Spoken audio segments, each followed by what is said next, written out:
Hello, this is Ralph Fucetola. I'm one of the trustees of the Natural Solutions Foundation, healthfreedomusa.org, globalhealthfreedom.org, and I'm here in the U.S. office of the foundation bringing you a really important message from General Stubblebine and Dr. Laibow, my co-trustees. I was visiting them during the week earlier at the Natural Solutions Center in Volcan, Panama. Well, here I'm back in New Jersey, and the health freedom battle is heating up again. We discuss in the coming video some aspects of that battle, but I wanted to bring to your attention an email I received today from the office of a congressman that we all trust a great deal, another one of the good doctors. What they said to us was the following: as you may have seen, the HELP Committee, that's the Health, Education, Labor, and Pension Committee of the U.S., a revised manager's package of the so-called Food Safety Bill, S-510, and that was done yesterday evening as the Senate left for its break. The manager's package does not address several important aspects of the bill. It does not address Senator Tester's proposed amendment to exempt small farmers from the bill's requirements. This is very significant. This means that the hundreds of thousands of emails which you sent to the Senate of the United States, in fact 150,000 over one weekend in November of 2009, still haven't gotten the message through. The fake food safety bill, which would force the industrialization of all food production, would apply to organic, to family farms, to community and similar local food production, the same industrial standards that may be necessary for industrialized food production, but which are not necessary for natural food production.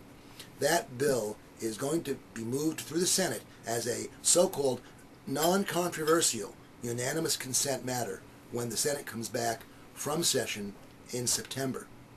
It's really important to tell your United States Senator that this is a controversial issue. There must be debate on these points, and the matter must be held until after the election and after a new Congress is seated. So how do you do that? You go to healthfreedomusa.org and you take the action right on the top on the list of taking actions. Very important. We must get this issue to go global, to go viral now. Very important. And please, listen to what General Stubblebine and Dr. Laibow have to say about the struggle for health freedom in the United States of America and globally. Thank you. The Health Freedom Natural Solutions Foundation board meeting is hereby on. Folks, we've got a number of problems that we need to talk about today. One of the first problems that I'd like to discuss is the threat, or health freedom threat, in the United States and the rest of the world. I think an assessment is a very good idea. Well, let me see, fellow board members, if I can give that to you. Please. First of all, let's start with the good news. This has been a summer of pushback. The supporters of health freedom in the United States and around the world have been pushing back successfully. You know, we were faced with S-510, that bill in the U.S. Senate, the fake food safety bill that would have forced industrialization of our local, our organic, our community gardens and other types of natural and local production. And would have brought Codex compliance into the United States all at once by legislative decree. Exactly. That has been defeated in this session of Congress. Now, it's possible that when we go back into session in Congress in September, or when there's a lame duck session coming up, there may be an attempt to push it through again. But every time that happens, we need people to push back. We need, like we did in November of 2009, 150,000 messages over one weekend.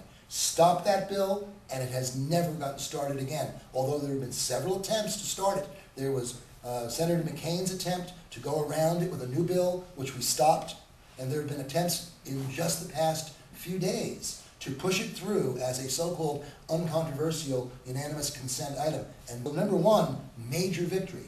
Number two, we have real risks coming up in the next few months. Well, there's another major victory. Please. And that, several of them actually. Of course.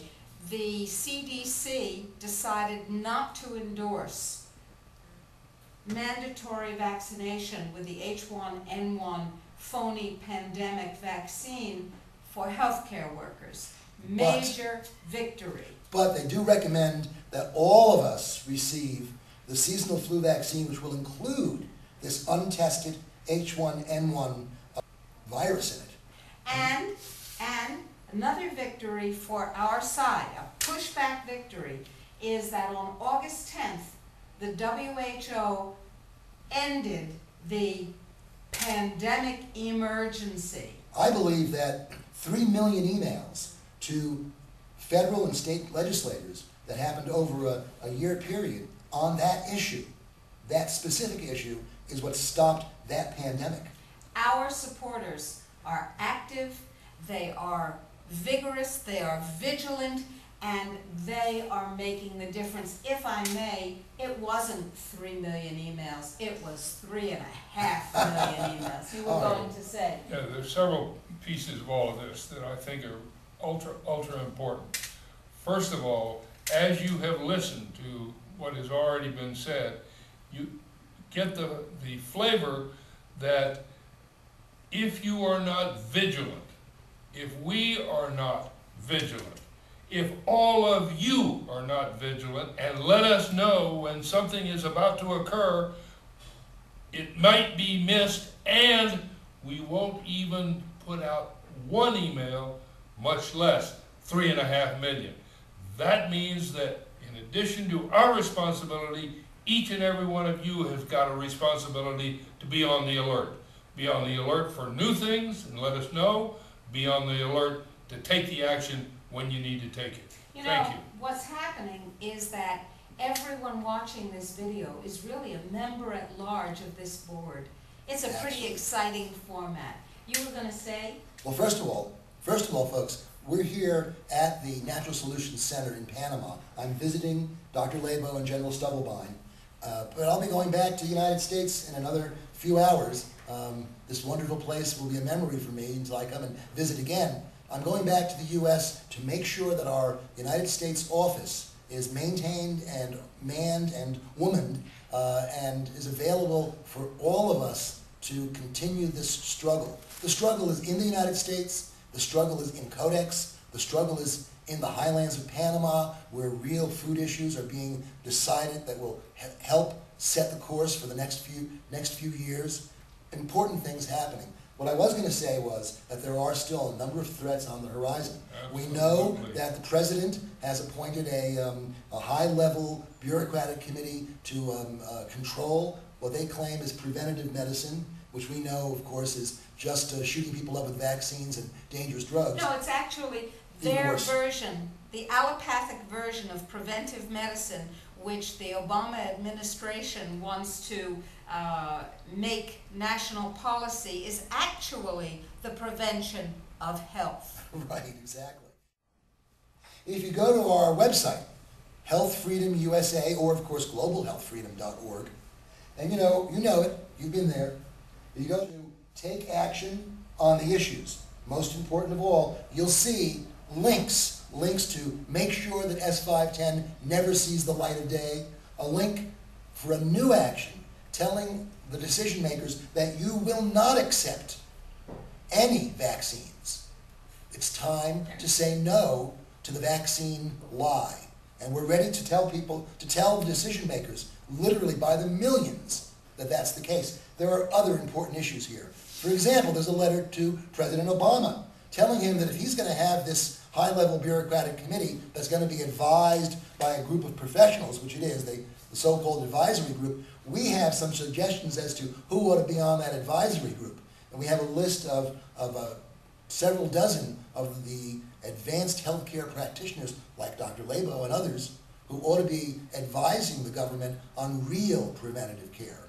So there are a number of issues that will be coming up, and as I said, we're going to be on top of those issues in the United States, globally. Very important. But we are here at the moment, and the excitement of this weekend where we've had the grand opening of the Dr. Rima Institute at the Natural Solutions Center, the new Valley of the Moon, Beyond Organic, all natural, teaching, kitchen, and restaurant, and internet cafe, by the way. It's been an amazing weekend. We hope you take some time and look at some of the videos of what happened over this past few days.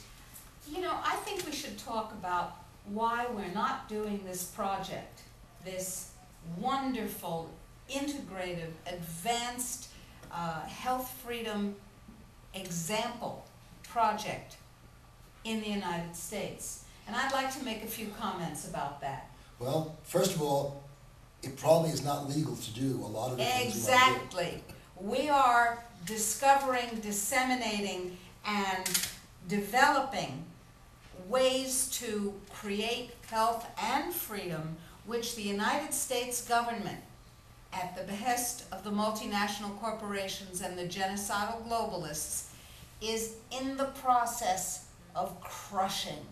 When we have information to bring back, when we have seeds to bring back, if they take away our right to save seeds, when we have ways of practicing self-care and health care for others to bring back, we are strengthening health care and health freedom in the United States. Right now, the very things that we are developing and making available to anyone who wants to come here to receive them or to learn them, those things are under mounting attack. What's the point of creating a dissemination, discovery, and documentation center where you know that the intent is to criminalize each of those activities? There is no point. But when we have the information, the tools, and the capacity to disseminate this globally, the United States is part of the beneficiary system because, after all, it's about health and freedom for us all, whether we live in the United States or not. And indeed, what we have here is an arc. It's an arc to bring these ideas that we all cherish through troubled waters. We know that our country is going to have a renaissance of freedom. We know that's going to happen. We three have absolute faith in that. And this is true. And we want to be there. We want to be available to bring to the American people and to people all around the world exactly these types of advanced healthcare and food and freedom ideas, and we're going to continue to do that. And I didn't spend 32 years in the United States Army defending all of our freedoms to then give it up.